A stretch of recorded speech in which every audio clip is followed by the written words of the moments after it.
प्रभु यीशु मसीह के मधुर और मीठे नाम में आज दिनांक 7 जुलाई दिन गुरुवार को हम आप सब अपम के श्रोताओं का हार्दिक स्वागत करते हैं।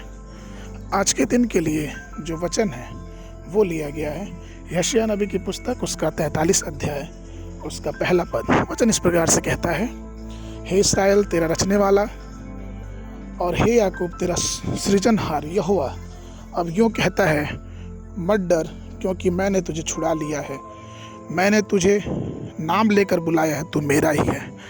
प्रभु अपने प्रेम से आपको पुकारते हैं और कहते हैं कि तुम मेरे हो। पृथ्वी भर के अरबों लोगों के बीच प्रभु द्वारा आप अपना कहलाना कितना अद्भुत बात है। यह पुकार वास्तव में है अपने हृदय में आधार और अपार हर्ष को लेके आता है। पवित्र शास्त्र में ऐसे कई उदाहरण है जब प्रभु यीशु मसीह या परमेश्वर ने संतों को अपना कहा है।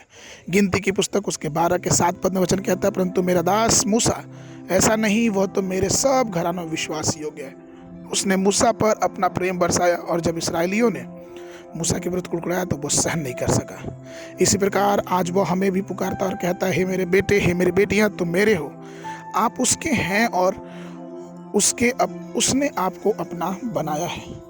क्यों ऐसा क्यों है? क्योंकि ईश्वर ने, प्रभु यीशु मसीह ने हमको अपने लहू से खरीदा है और हम उसके दिए हुए कीमती लहू के बहाए हुए खरीदे हुए लोग हैं। परमेश्वर ने दाऊद को अपना कहा।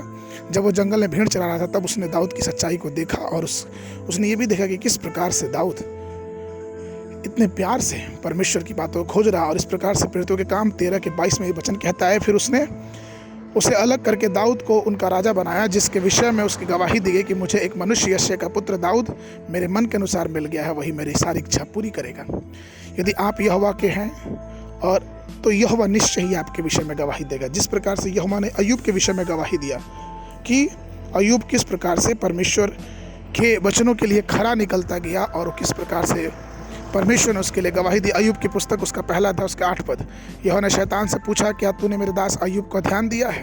क्योंकि उसके तुल्य खरा और सीधा, मेरा भय मानने वाला, बुराई से दूर रहने वाला कोई नहीं है। इतनी विपरीत परिस्थितियों में भी परमेश्वर हमें अपना कहता है और वो हमें और आपको आँख की पुतली के समान रखता है। परमेश्वर हमसे बहुत प्यार करता है क्योंकि उसका अभिषेक हमारे ऊपर हमेशा। इसलिए आइए हम परमेश्वर को अपना सब कुछ मनाएं क्योंकि हम उसी के हैं। हम जो यहोवा के हैं, इसलिए आइए हम यहोवा के लिए जिएं और यहोवा के कार्यों के लिए हम मरें। मनन के लिए भजन संहिता की पुस्तक उसका 23 अध्याय पहला पद है, यहोवा मेरा चरवाहा है, मुझे कुछ घटी ना होगी। बाइबल अध्ययन के लिए सुबह के समय अय्यूब की पुस्तक उसका 34 और 35 अध्याय और संध्या के समय प्रेरितों के काम 15 अध्याय 1 पद से लेकर 21 पद तक। परमेश्वर आप सबको आशीष देने पाए।